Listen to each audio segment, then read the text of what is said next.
গুটখা খাই মৃত্যু আৰক্ষী বিষয়াৰ।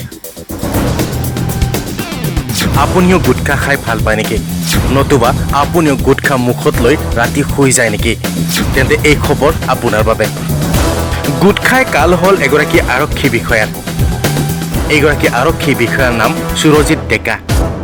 সুৰজিৎ ডেকা কাছাৰৰ কাটিগড়া সমষ্টিৰ বিহাৰ আউটপোষ্টৰ ইনচাৰ্জ আছিল। গুটখা খোৱাৰ সময়তেই আৰক্ষী বিষয়াজনক গলত গুটখা লাগি ধৰে। তাৰ পাছতেই থানাৰ কোৱাৰ্টাৰ ৰুমত অচেতন হৈ পৰে বিষয়াজন।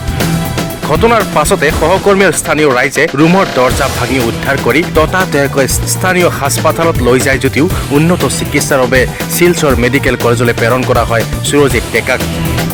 শিলচৰ মেডিকেল কলেজলৈ লৈ যোৱাৰ সময়তেই আৰক্ষী বিষয়াজনৰ মৃত্যু হয়। আৰক্ষী বিষয়াজনৰ এনে মৃত্যুত এতিয়া আৰক্ষী মহলত শোকৰ ছাঁ পৰিছে। মৃত্যু আৰক্ষী বিষয়াজন সুৰজিৎ ডেকাৰ ঘৰ ৰঙিয়াত বুলি জানিব পৰা গৈছে। আপোনাক কৈছে যদি আপুনি গুটখা খায়, আপুনি ৰাতি গুটখা কেতিয়াও মুখত লৈ শুই নাযাব, নহ'লে আপোনাৰ লগতো এনেকুৱা ভয়ংকৰ ঘটনা হ'ব পাৰে।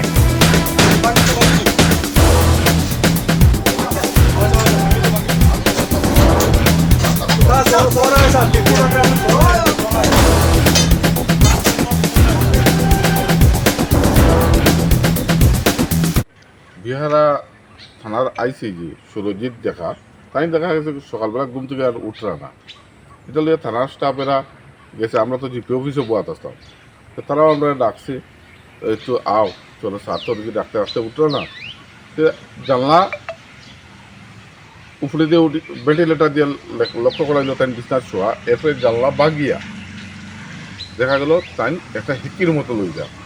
তখন বোঝা গেছে তাই সেটা একটা অসুস্থ কোথাও ফিল করা, তাদের ডাকাডাকি হয়েছে, কোনো উত্তর দিছুন না।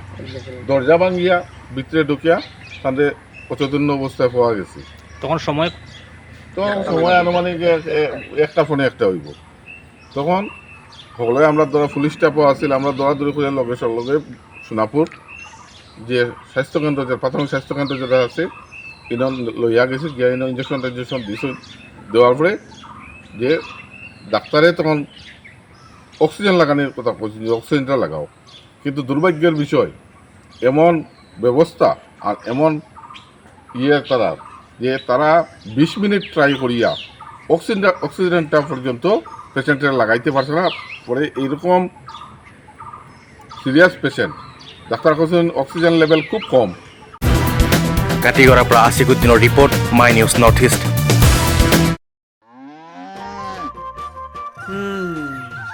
মোৰ লখিমী কেইজনীয়ে ইমান বেছিকৈ গাখীৰ দিয়ে, মনটো একেবাৰে ভাল লাগি যায়। বিয়মৰ দানা খোৱাৰ পৰা মই বেছিকৈ লাভৱান হৈছোঁ।